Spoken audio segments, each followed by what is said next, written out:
Olá, estamos iniciando mais um programa Diversidade, uma parceria da TV PUC de São Paulo com o Conselho Regional de Psicologia de São Paulo. No programa de hoje abordaremos um problema que não é específico de uma classe social e que pode estar muito perto de nós. Estaremos falando da violência doméstica. A falta de uma política pública de qualidade que resolva as questões da violência tem trazido e provocado um amplo debate sobre os efeitos dessa falta de segurança. Mas é prioritário colocar uma cunha específica nesta discussão, falar daquela faceta oculta da violência, que é aquela que acontece dentro de casa. Geralmente, as vítimas dessas agressões são crianças, adolescentes e mulheres que, por medo, renunciam à possibilidade de denunciar o seu agressor, tornando esta uma violência muito pouco divulgada. É primordial que se rompa o silêncio. Essas agressões mostram a face mais cruel da violência, duplamente perversa, porque normalmente ela é realizada por uma pessoa próxima da vítima e é também inesperada. Assim, as sequelas desta agressão deixam marcas muito drásticas na vítima.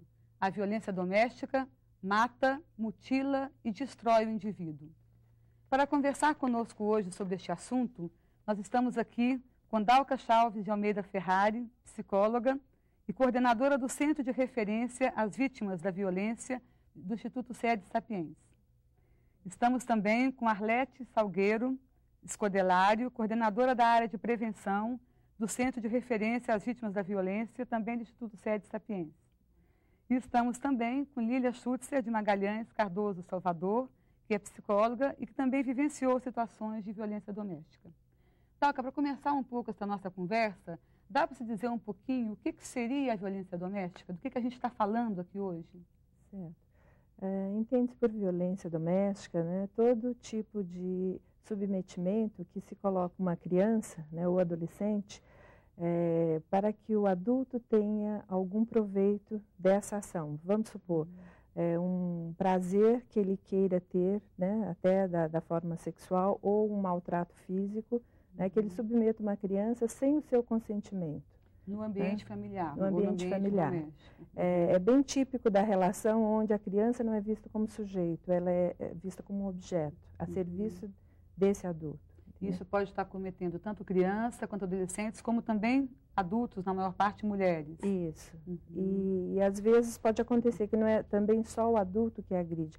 Pode ter também adolescentes, essa agressão acontecer entre irmãos, por exemplo. Tá, onde o agressor também é um adolescente. Isso. E a gente está falando aqui hoje da violência doméstica, né? Como é que você percebe a diferença que a própria sociedade acaba tendo ao lidar com a violência que é doméstica e aquela que acontece fora, né? Bom, eu passei por situações de violência tanto dentro de casa como fora de casa. E nesse aspecto pude desenvolver uma série de comparações muito específicas e posso afirmar que um dos aspectos está em que a violência que ocorre dentro de casa, ela tem um sentido que vai além da violência como fato propriamente dito. Ou seja, se tem uma ambiguidade ou uma necessidade de esconder o que aconteceu, que faz com que, além do fato em si violento, a pessoa passe por distorções, ou seja, conduzida, ou seja, induzida a passar por uma série de distorções que aquilo não aconteceu. Além de sofrer uma violência, a pessoa que está sofrendo a violência também tem na família e nas outras pessoas que estão em torno dela uma certa negação do que está acontecendo. Exatamente, é uma negação, é uma forma, muitas vezes se tenta fazer com que a pessoa que sofreu a violência acredite que aquilo não aconteceu. E isso pode trazer prejuízos maiores do que a violência em si, propriamente dita. Então, por exemplo, se a gente imaginar, se alguém rouba um carro, aí a gente chega em casa, seria mais ou menos isso, chegar em casa, aí a gente chega e fala assim, roubaram meu carro. Aí chega e a resposta é assim, não, ninguém roubou teu carro. Não, você está ficando louca, teu carro não foi roubado. E isso para uma criança, muitas vezes, pode fazer com que a criança chegue a ficar na dúvida do que aconteceu, do que não aconteceu. Então, é uma situação de violência que, na verdade, o silêncio está cercando essa situação, não só porque não tem a denúncia, mas também porque ela não é reconhecida. Podemos falar isso? É como se fosse um verdadeiro complô do silêncio, né? Todas as pessoas acabam sendo envolvidas nessa negação e fica mais difícil para a pessoa que sofreu a violência conseguir falar, né? Então, às vezes, um processo dentro de casa, para ser revelado, ele demora anos, né? E, às vezes, uma situação de uma violência externa, vamos supor, uma pessoa que seja estuprada externa, né, por uma pessoa fora da família, a família toda se reúne, a família toda apoia, né? Então, nesse sentido, eu acho que é importante essa discussão aqui, né? E até a gente poder estar falando sobre essa famosa quebra desse sigilo, né? Por que não se fala, né? Até no nível profissional, né? Agora, sendo um assunto que a gente tem assim, dificuldade de tornar visível, como é que a gente podia, Arlete, estar conversando sobre possibilidades de prevenção dessa violência doméstica? Então, o trabalho de prevenção, assim, ele é fundamental, né, na quebra do silêncio ou na interrupção do ciclo da violência doméstica propriamente dita, né? E ela pode se dar de diferentes ações, desde uma campanha, né, a nível até nacional, ou um programa de divulgação, como a gente está fazendo aqui, do trabalho, dos tipos de violência, né? Assim, veiculando através da mídia escrita ou falada, né? Ou trabalhos como a gente tem feito na comunidade. Aí nós trabalhamos junto com crianças, né, e adolescentes, com os pais e com os educadores. E o que é trabalhado num programa de prevenção? Que aspectos que a família tem que estar atenta? Que ações são importantes para ajudar na prevenção? Então, uma coisa fundamental, por exemplo, para os educadores e mesmo para os pais ou até para os adolescentes, é como identificar. Né? Como identificar uma criança ou adolescente que está sofrendo alguma vitimização dentro de casa. Né? Assim, depois de identificar, o que ela pode fazer para buscar ajuda? No caso, a criança, ou no caso, a família mesmo, ou o educador. Porque é um como trabalho... identificar, Arlete? Tem algumas dicas que podem ajudar? Claro que cada situação ela é específica, mas tem algumas questões gerais que podem estar orientando um pouco a população nesse sentido? Pode. Você, o educador, por exemplo, que é um espaço onde a criança fica mais, né? A escola, um centro de juventude. O educador ele pode estar muito atento a alguns comportamentos da criança, desde um desenho, ou essa criança chegar e contar uma história para ele, como se tivesse acontecido com um amiguinho, ou um comportamento dessa criança tanto mais sexualizado, em termos de roupinhas que ela está usando, ou em termos de brincadeiras que ela, né, propõe para os amiguinhos. Né? Então, assim, são várias atitudes dela, ou uma criança que pode estar muito retraída, ou muito agressiva. Né? São extremos do comportamento dessa criança que, de repente, também pode mudar de um dia para o outro. A figura do agressor, o que está conhecido desta figura? Tem um perfil mais comum no Brasil hoje deste agressor da violência doméstica? Já se tem no Brasil vários estudos sobre isso e no mundo todo, né? E muito que se diz é que o agressor, ele muitas vezes, ele também foi vítima, né? Então, ele passou por uma situação de violência quando criança, na maioria das vezes, e isso não foi resolvido. Então, ele, como uma forma, né, de até estar resolvendo a sua maneira, né, ele passa a repetir a situação de violência. Agora, outra característica, né, é assim, importante numa família, às vezes uma pessoa que se destaca como muito gentil, muito sedutor com as crianças, entendeu? Ou um instrutor de acampamento, como a gente já viu vários casos, né? Eu acho que tem, assim, alguma coisa que a pessoa, ela vai buscar prazer, né, nas relações mais com pessoas de outra idade, não, né, na relação adulto-adulto. Então, chama atenção quando alguém se fixa muito numa etapa cronológica, né, para ter uma companhia de criança, aquela famosa situação de uma criança que gosta de estar conversando e aí alguém capta, né, essa necessidade e ele então começa a presentear balinhas ou coisas, esse tipo de conselho que os antigos sempre diziam, né, cuidado com estranhos ou então com a pessoa que propõe coisas às vezes difíceis assim da criança aceitar, mas que de repente seduzida ela aceita, são indicativos, né, que o perfil de uma pessoa que não está muito centrada na relação adulto-adulto. Ele está desviante ali por alguma problemática dele, né? E você falava um pouco dessa coisa do preconceito que tem em torno do próprio tema. O que você acha que podia ser feito? Que tipo de ação na sua visão, ajudaria a gente prevenir acontecimentos futuros dessa natureza? Eu vejo que há um preconceito social, um preconceito dos familiares de enxergarem que pode haver um agressor, um pedófilo, enfim, uma pessoa na família que a gente sempre espera, relações extremamente agradáveis, saudáveis. Há uma resistência em se admitir que há alguém que não esteja correspondendo dentro desses valores. Quando se trata de algo sexual, é mais complicado ainda, porque a própria sexualidade implica em esconder, em situações que não são expostas abertamente. Voltando um pouco à questão da violência dentro de casa e da violência fora de casa, muitas vezes, para a criança, é difícil ela perceber a agressão propriamente dita.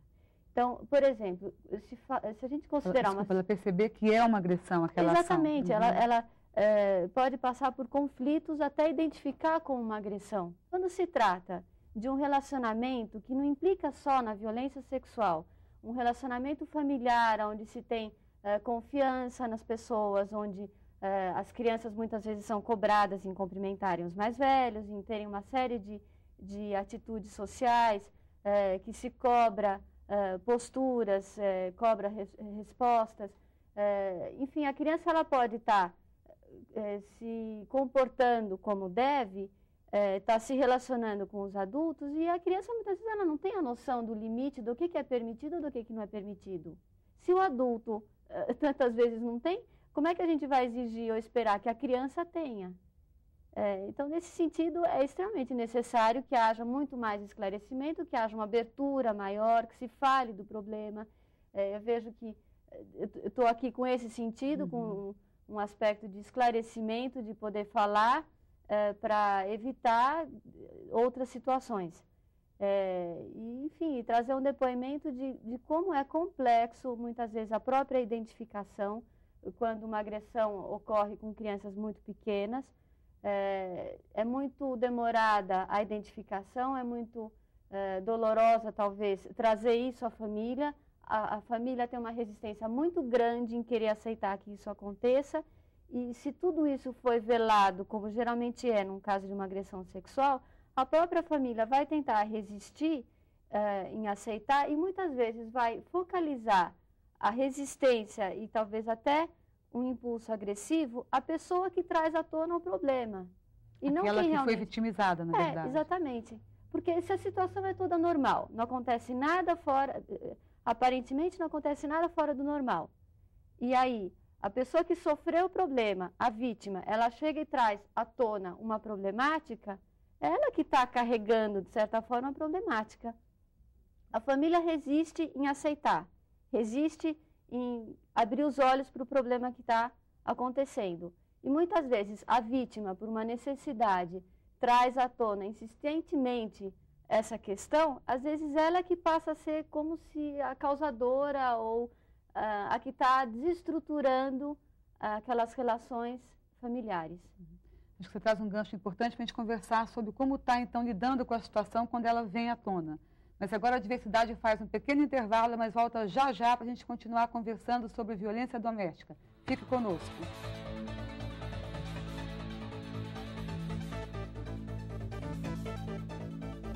Adolescente infrator merece cadeia ou educação? Eles são realmente a causa maior da violência no Brasil? Prender adolescentes não é apenas levantar uma cortina de fumaça sobre as causas sociais da criminalidade? O infrator deve ser responsabilizado pelos atos, mas respeitando sua condição de pessoa em desenvolvimento. Cadeia é escola de violência. Diga não ao rebaixamento da maioridade penal.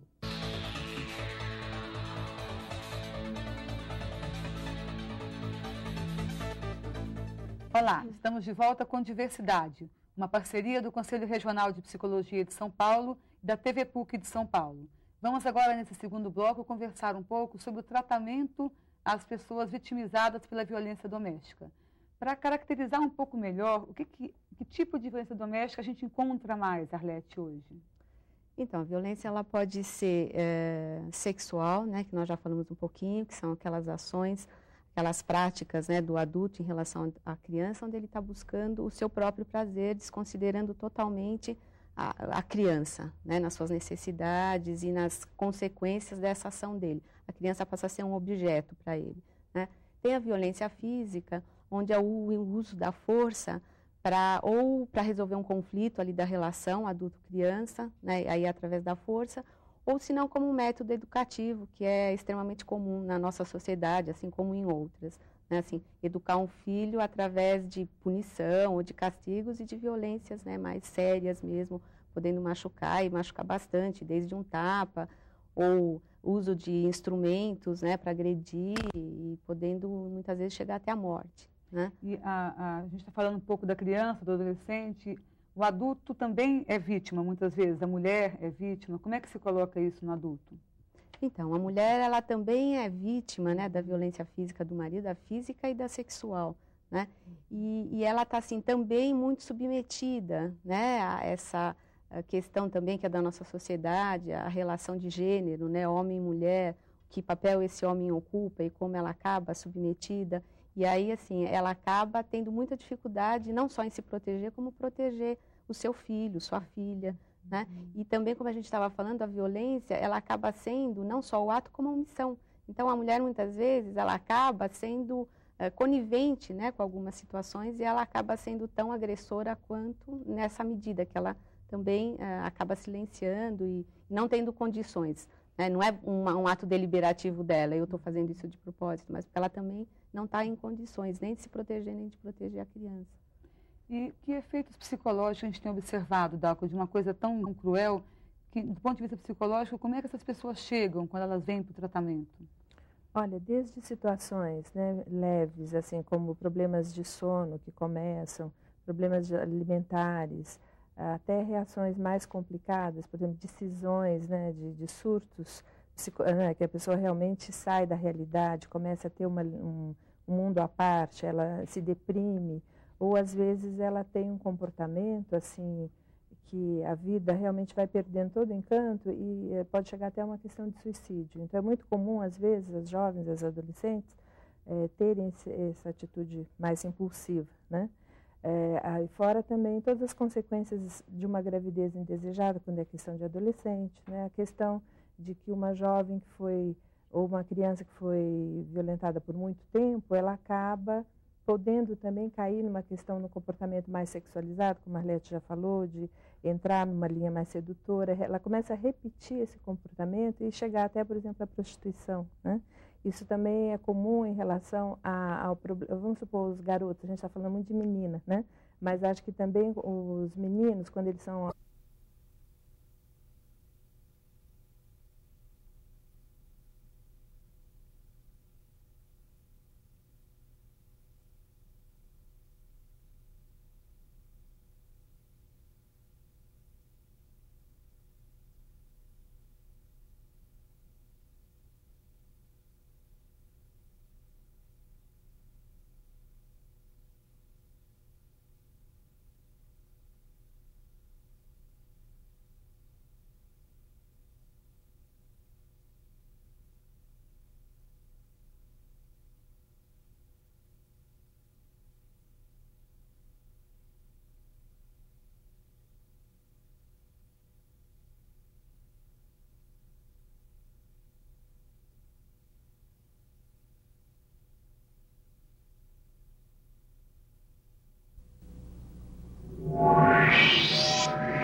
Olá, estamos iniciando mais um programa Diversidade, uma parceria da TV PUC de São Paulo com o Conselho Regional de Psicologia de São Paulo.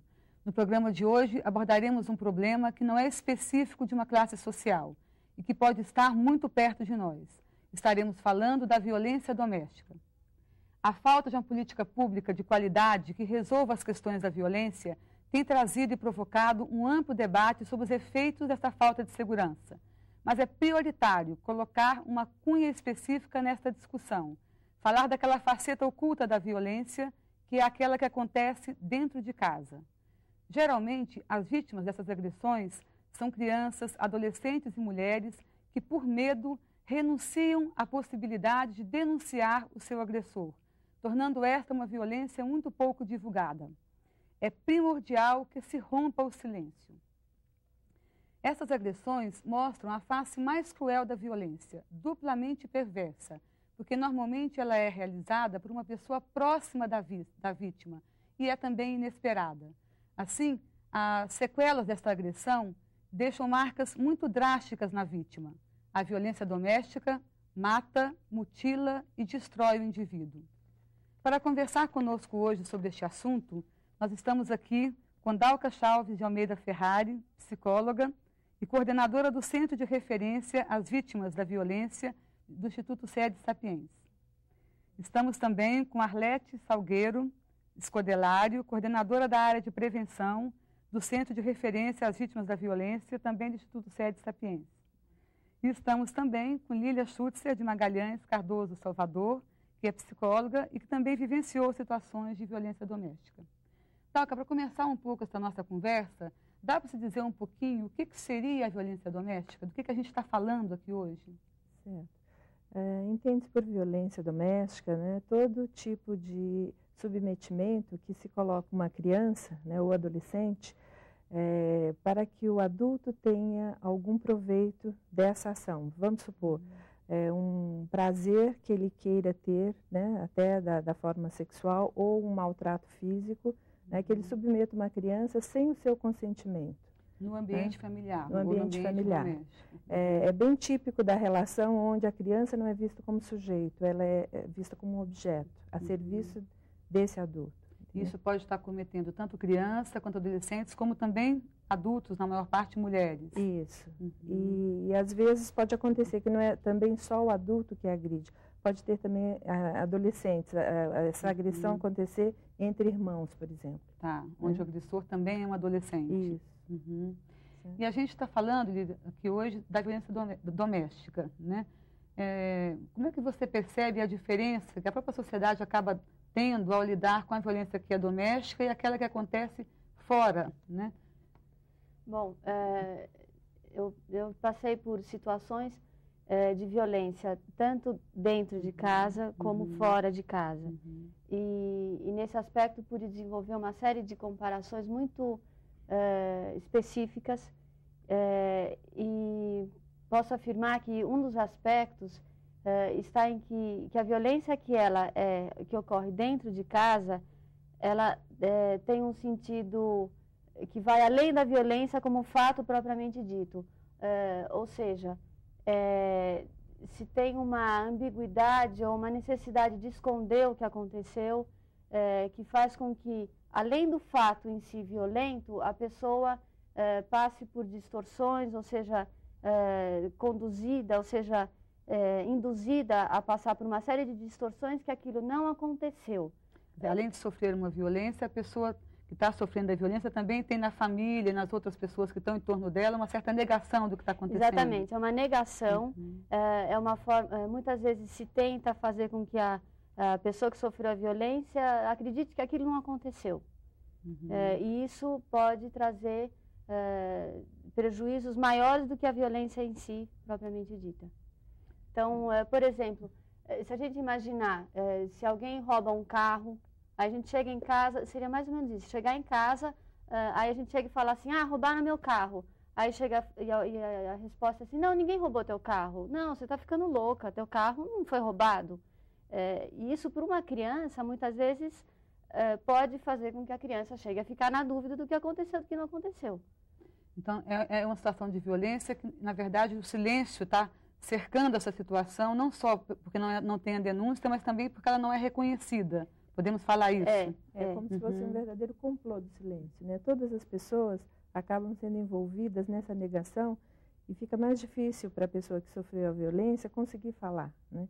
Então, às vezes, um processo dentro de casa, para ser revelado, ele demora anos, né? E às vezes, uma situação de uma violência externa, vamos supor, uma pessoa que seja estuprada externa, né, por uma pessoa fora da família, a família toda se reúne, a família toda apoia, né? Então, nesse sentido, eu acho que é importante essa discussão aqui, né? E até a gente poder estar falando sobre essa famosa quebra desse sigilo, né? Porque não se fala, né? Até no nível profissional, né? Agora, sendo um assunto que a gente tem assim, dificuldade de tornar visível, como é que a gente podia, Arlete, estar conversando sobre possibilidades de prevenção dessa violência doméstica? Então, o trabalho de prevenção, assim, ele é fundamental, né, na quebra do silêncio ou na interrupção do ciclo da violência doméstica propriamente dita, né?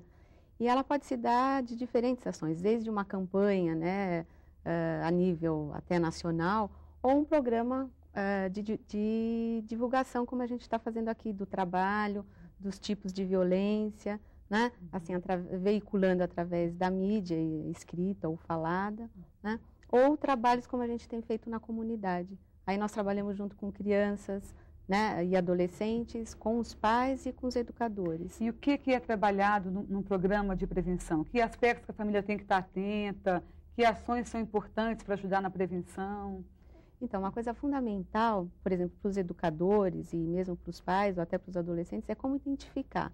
Né? Como identificar uma criança ou adolescente que está sofrendo alguma vitimização dentro de casa, né? Assim, depois de identificar, o que ela pode fazer para buscar ajuda? No caso, a criança, ou no caso, a família mesmo, ou o educador. Porque é um como trabalho... identificar, Arlete? Tem algumas dicas que podem ajudar? Claro que cada situação ela é específica, mas tem algumas questões gerais que podem estar orientando um pouco a população nesse sentido? Pode. Você... o educador, por exemplo, que é um espaço onde a criança fica mais, né? A escola, um centro de juventude. O educador ele pode estar muito atento a alguns comportamentos da criança, desde um desenho, ou essa criança chegar e contar uma história para ele, como se tivesse acontecido com um amiguinho, ou um comportamento dessa criança tanto mais sexualizado, em termos de roupinhas que ela está usando, ou em termos de brincadeiras que ela, né, propõe para os amiguinhos. Né? Então, assim, são várias atitudes dela, ou uma criança que pode estar muito retraída, ou muito agressiva, né? São extremos do comportamento dessa criança que, de repente, também pode mudar de um dia para o outro. A figura do agressor, o que está conhecido desta figura? Tem um perfil mais comum no Brasil hoje deste agressor da violência doméstica? Já se tem no Brasil vários estudos sobre isso e no mundo todo, né? E muito que se diz é que o agressor, ele muitas vezes, ele também foi vítima, né? Então, ele passou por uma situação de violência quando criança, na maioria das vezes, e isso não foi resolvido. Então, ele, como uma forma, né, de até estar resolvendo a sua maneira, né, ele passa a repetir a situação de violência. Agora, outra característica, né, é assim, importante numa família, às vezes uma pessoa que se destaca como muito gentil, muito sedutor com as crianças, entendeu? Ou um instrutor de acampamento, como a gente já viu vários casos, né? Eu acho que tem, assim, alguma coisa que a pessoa, ela vai buscar prazer, né, nas relações mais com pessoas de outra idade, não, né, na relação adulto-adulto. Então, chama atenção quando alguém se fixa muito numa etapa cronológica, né, para ter uma companhia de criança, aquela famosa situação de uma criança que gosta de estar conversando e aí alguém capta, né, essa necessidade e ele então começa a presentear balinhas ou coisas, esse tipo de conselho que os antigos sempre diziam, né, cuidado com estranhos ou então com a pessoa que propõe coisas às vezes difíceis assim da criança aceitar, mas que de repente seduzida ela aceita, são indicativos, né, que o perfil de uma pessoa que não está muito centrada na relação adulto-adulto. Ele está desviante ali por alguma problemática dele, né? E você falava um pouco dessa coisa do preconceito que tem em torno do próprio tema. O que você acha que podia ser feito? Que tipo de ação, na sua visão, ajudaria a gente a prevenir acontecimentos futuros dessa natureza? Eu vejo que há um preconceito social, um preconceito dos familiares de enxergarem que pode haver um agressor, um pedófilo, enfim, uma pessoa na família que a gente sempre espera, relações extremamente agradáveis, saudáveis. Há uma resistência em se admitir que há alguém que não esteja correspondendo dentro desses valores. Quando se trata de algo sexual, é mais complicado ainda, porque a própria sexualidade implica em esconder em situações que não são expostas abertamente. Voltando um pouco à questão da violência dentro de casa e da violência fora de casa, muitas vezes, para a criança, é difícil ela perceber a agressão propriamente dita. Então, por exemplo, se a gente considerar ela perceber que é uma agressão aquela ação. Exatamente, ela pode passar por conflitos até identificar como uma agressão. Quando se trata de um relacionamento que não implica só na violência sexual, um relacionamento familiar onde se tem confiança nas pessoas, onde as crianças muitas vezes são cobradas em cumprimentarem os mais velhos, em terem uma série de atitudes sociais, que se cobra posturas, cobra respostas. Enfim, a criança ela pode estar se comportando como deve, está se relacionando com os adultos, e a criança muitas vezes ela não tem a noção do limite, do que é permitido e do que não é permitido. Se o adulto tantas vezes não tem, como é que a gente vai exigir ou esperar que a criança tenha?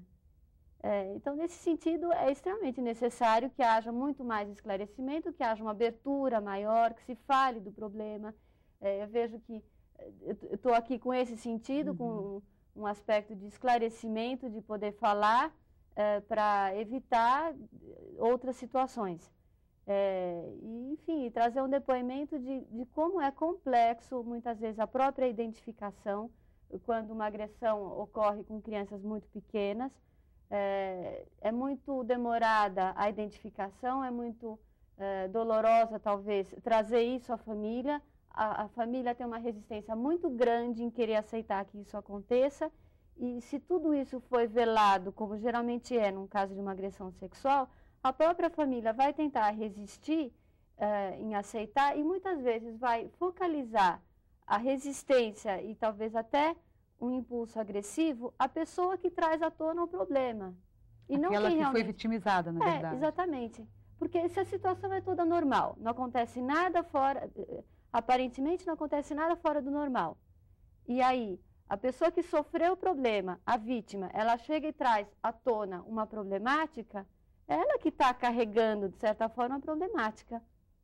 A família resiste em aceitar, resiste em abrir os olhos para o problema que está acontecendo. E muitas vezes a vítima, por uma necessidade, traz à tona insistentemente essa questão, às vezes ela que passa a ser como se a causadora ou a que está desestruturando aquelas relações familiares. Acho que você traz um gancho importante para a gente conversar sobre como está, então, lidando com a situação quando ela vem à tona. Mas agora a Diversidade faz um pequeno intervalo, mas volta já já para a gente continuar conversando sobre violência doméstica. Fique conosco.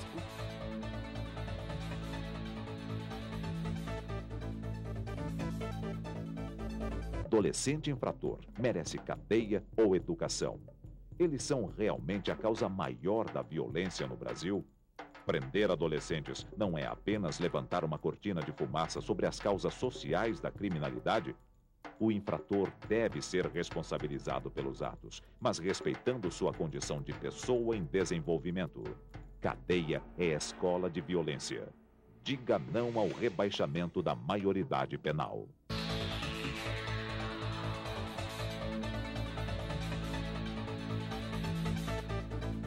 Olá, estamos de volta com Diversidade, uma parceria do Conselho Regional de Psicologia de São Paulo e da TV PUC de São Paulo.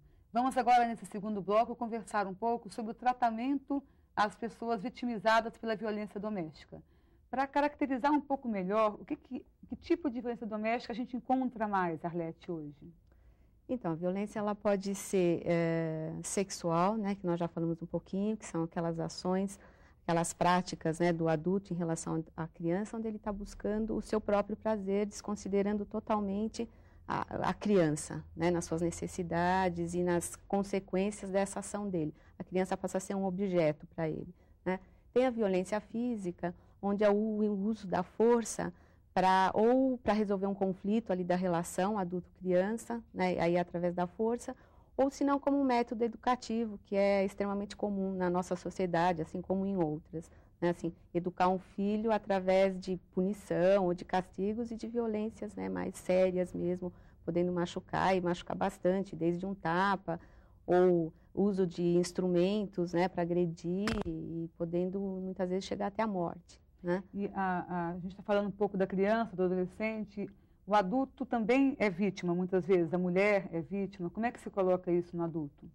Então, a mulher, ela também é vítima, né, da violência física do marido, da física e da sexual, né?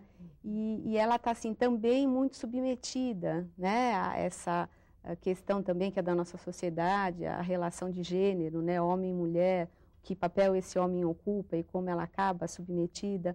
E aí, assim, ela acaba tendo muita dificuldade, não só em se proteger, como proteger o seu filho, sua filha, né? E também, como a gente estava falando, a violência, ela acaba sendo não só o ato, como a omissão. Então, a mulher, muitas vezes, ela acaba sendo conivente, né, com algumas situações e ela acaba sendo tão agressora quanto nessa medida que ela também acaba silenciando e não tendo condições. Né? Não é um ato deliberativo dela, eu estou fazendo isso de propósito, mas porque ela também não está em condições nem de se proteger, nem de proteger a criança. E que efeitos psicológicos a gente tem observado, Dalco, de uma coisa tão cruel, que do ponto de vista psicológico, como é que essas pessoas chegam quando elas vêm para o tratamento? Olha, desde situações, né, leves, assim como problemas de sono que começam, problemas alimentares, até reações mais complicadas, por exemplo, decisões, né, de surtos, né, que a pessoa realmente sai da realidade, começa a ter um mundo à parte, ela se deprime, ou às vezes ela tem um comportamento assim que a vida realmente vai perdendo todo o encanto e pode chegar até uma questão de suicídio. Então é muito comum às vezes as jovens, as adolescentes terem essa atitude mais impulsiva, né? Aí fora também todas as consequências de uma gravidez indesejada quando é questão de adolescente, né? A questão de que uma jovem que foi ou uma criança que foi violentada por muito tempo, ela acaba podendo também cair numa questão no comportamento mais sexualizado, como a Arlete já falou, de entrar numa linha mais sedutora, ela começa a repetir esse comportamento e chegar até, por exemplo, à prostituição, né? Isso também é comum em relação ao problema, vamos supor, os garotos, a gente está falando muito de menina, né? Mas acho que também os meninos, quando eles são abusados sexualmente ou quando eles são submetidos a violências, eles também têm sequelas, né, graves. E tanto a mulher quanto o homem pode cair também numa situação de dificuldade com a própria sexualidade, de buscar prazer com o mesmo sexo. Então, a situação do homossexualismo que fica latente, um dia pode, né, aflorar. Então, assim, de certa forma, são problemas tanto internos, né, intrapsíquicos graves, como também no relacionamento. E que causam, né, situações para essa pessoa, assim, sequelas para a vida toda, que ela tem que estar se terapeutizando, ela tem que estar buscando